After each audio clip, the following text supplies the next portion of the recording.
kumusta?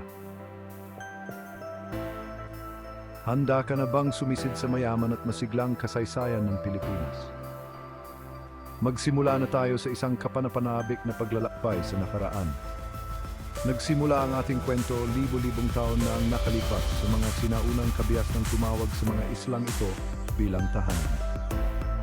Isipin mo mga sinaunang Pilipinong namumuhay ng naayon sa kalikasan, nagtatayo ng mga komunidad at nakikipagkalakalan sa mga karatig na lupain. Gumawa sila ng masasalimuot na kagamitan, naghabi ng magagandang tela, at naglayag sa mga dagat ng may kahangahangang kasanayan.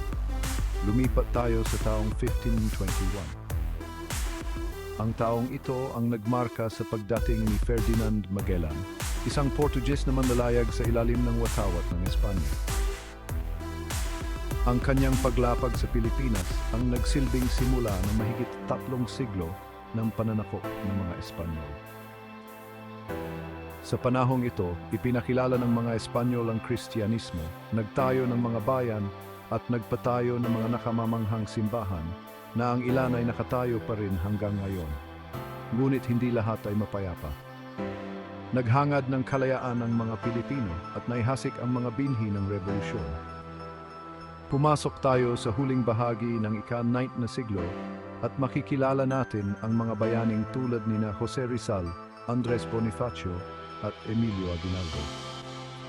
Ang kanilang katapangan at sakripisyo ang nag-apoy sa himagsikang Pilipino noong 1896. Noong 1898, idineklara ng Pilipinas ang kanyang kalayaan na nagmarka ng isang mahalagang yugto sa kasaysayan nito. Ngunit hindi doon nagtapos ang pakikibaka. Hinarap ng Pilipinas ang digmaang Pilipino-Amerikano na humantong sa pananakop ng mga Amerikano.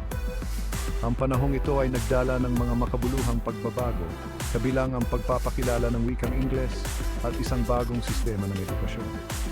Hanggang Hulyo 4, 1946, nang tuluyan ng makamit ng Pilipinas ang ganap na kalayaan.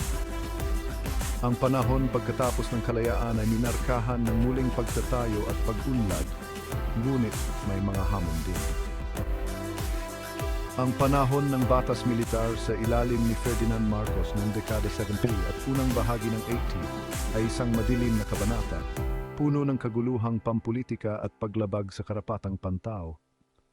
Ngunit nagningning ang diwa ng mga Pilipino na nagtapos sa People Power Revolution noong 1986 na nagpanumbalik ng demokrasya. Sa ngayon, ang Pilipinas ay isang masiglang bansa, isang halo ng mga kultura, wika at tradisyon. Ito ay isang bansang humarap sa kahirapan, ngunit patuloy na bumabangon, pinalakas ng katatagan at init ng mga mamamayan nito. Ayan, isang mabilis na paglilibot sa kasaysayan ng Pilipinas. Mula sa sinaunang panahon hanggang sa modernong panahon, ang kwento ng Pilipinas ay kwento ng katapangan, katatagan at pag-asa. Salamat sa panonood at huwag kalimutang mag-like, mag-subscribe at mag-share para mas kapanapanabik ng mga paglalakbay sa kasaysayan. Abangan ang susunod.